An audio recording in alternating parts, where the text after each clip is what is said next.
साथियों, आज से मैं वाल्मीकि रामायण का पाठ शुरू कर रहा हूँ। इसमें सबसे पहले वाल्मीकि रामायण का महात्म्य आता है।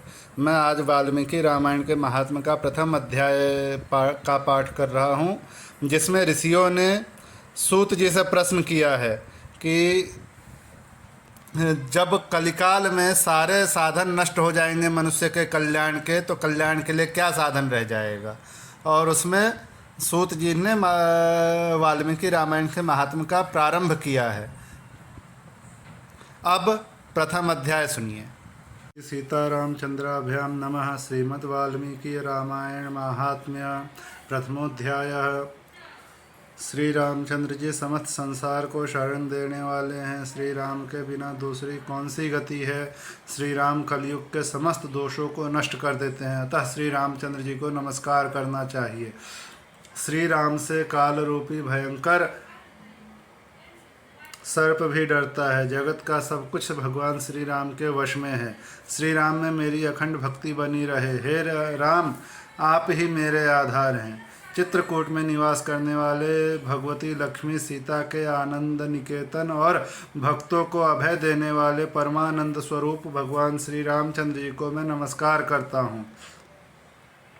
संपूर्ण जगत के अभिष्ट मनोरथों को सिद्ध करने वाले अथवा सृष्टि पालन एवं संहार के द्वारा जगत की व्यवहारिक सत्ता को सिद्ध करने वाले ब्रह्मा, विष्णु और महेश आदि देवता जिनके अभिन्न अंश मात्र हैं, उन परम विशुद्ध सच्चिदानंदमय परमात्मा देव श्री रामचंद्र जी को मैं नमस्कार करता हूँ तथा उन्हीं के भजन चिंतन में मन लगाता हूँ।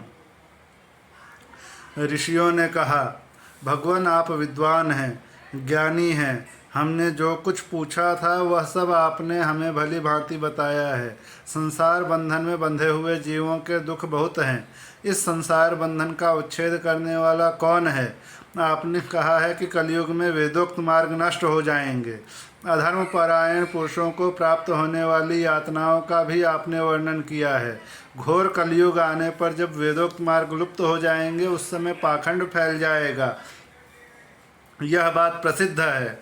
प्रायः सभी लोगों ने ऐसी बात कही है। कलयुग के सभी लोग काम वेदना से पीड़ित, नाटे शरीर के और लोभी होंगे तथा धर्म और ईश्वर का आश्रय छोड़कर आपस में एक दूसरे पर ही निर्भर रहने वाले होंगे। प्रायः सब लोग थोड़ी आयु और अधिक संतान वाले होंगे। उस युग की स्त्रियां अपने ही शरीर के पोषण में तत्पर और वैश्याओं के समान आचरण में प्रवृत्त होंगी। वे अपने पति की आज्ञा का अनादर करके सदा दूसरों के घर जाया आया करेंगी। दुराचारी पुरुषों से मिलने की सदैव अभिलाषा करेंगी। उत्तम कुल की स्त्रियां भी पुरुषों के निकट ओछी बातें करने वाली होंगी, कठोर और असत्य बोलेंगी तथा शरीर को शुद्ध और सुसंस्कृत बनाए रखने के सद्गुणों से वंचित होंगी। कलयुग में अधिकांश स्त्रियां वाचाल होंगी। भिक्षा से जीवन निर्वाह करने वाले सन्यासी भी मित्र आदि के स्नेह संबंध में बंधे रहने वाले होंगे। वे भोजन के लिए चिंतित होने के कारण लोभवश शिष्यों का संग्रह करेंगे। स्त्रियां दोनों हाथों से सिर खुजलाती हुई गृहपति की आज्ञा का जानबूझकर उल्लंघन करेंगी। जब ब्राह्मण पाखंडी लोगों के साथ रहकर पाखंडपूर्ण बातें करने लगे, तब जानना चाहिए कि कलयुग खूब बढ़ गया है।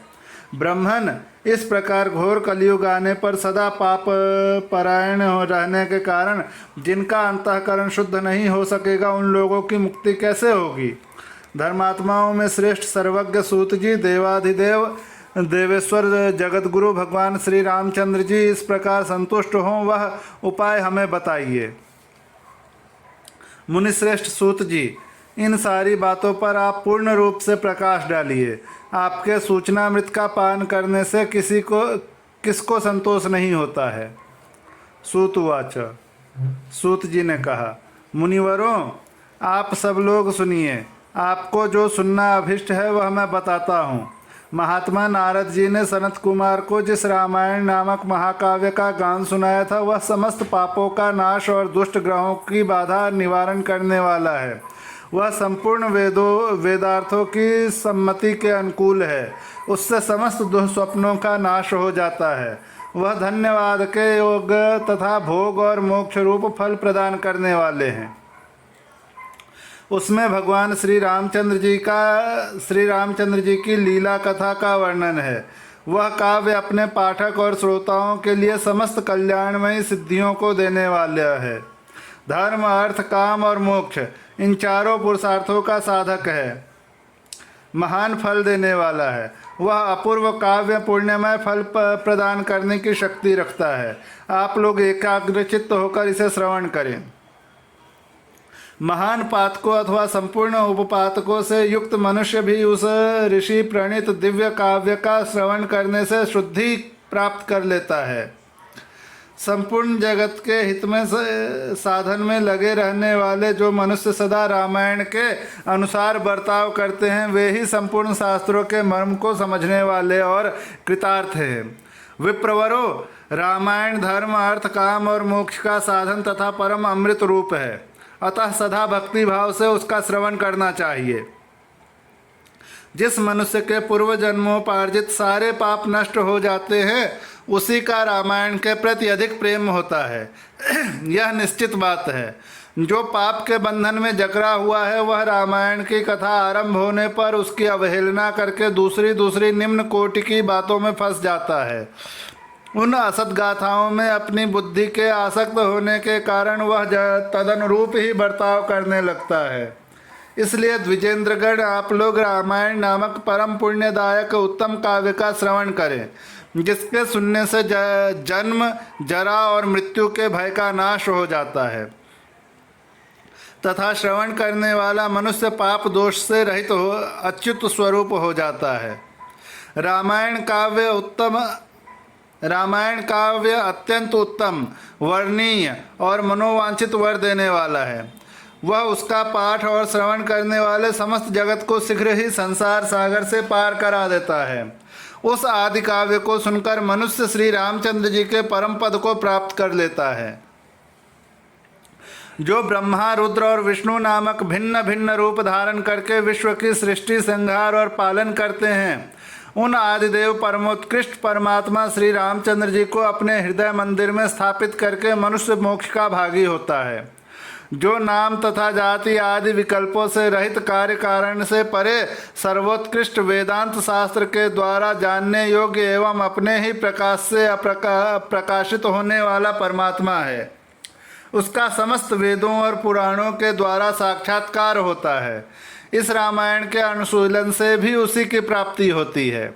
विप्रवरो, कार्तिक, माघ और चैत्र मास के शुक्ल पक्ष में 9 दिनों के में रामायण की अमृतमयी कथा का श्रवण करना चाहिए।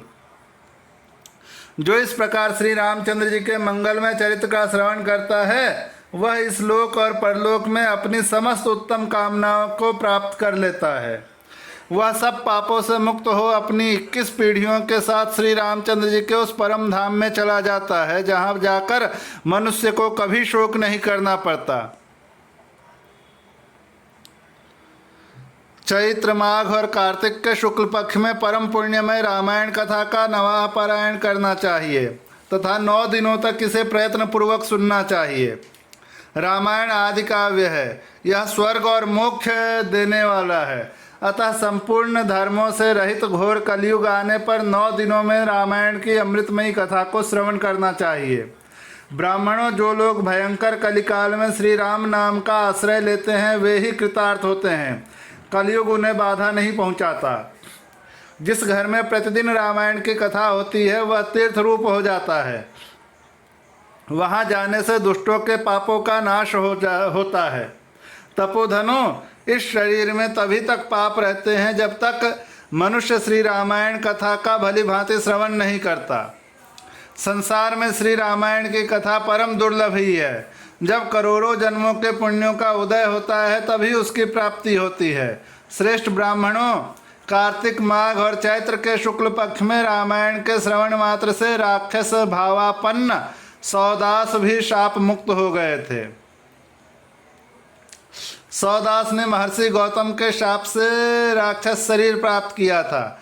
वे रामायण के प्रभाव से ही पुनः उस शाप से छुटकारा पा सके थे। जो पुरुष श्री रामचंद्र जी की भक्ति का आश्रय ले प्रेम पूर्वक इस कथा का श्रवण करता है, वह बड़े बड़े पापों तथा पातक आदि से मुक्त हो जाता है। इस प्रकार श्री स्कंद पुराण के उत्तरखंड में नारद सनत कुमार संवाद के अंतर्गत रामायण महात्म्य विषयक कल्प का अनुकीर्तन नामक प्रथम अध्याय पूरा हुआ।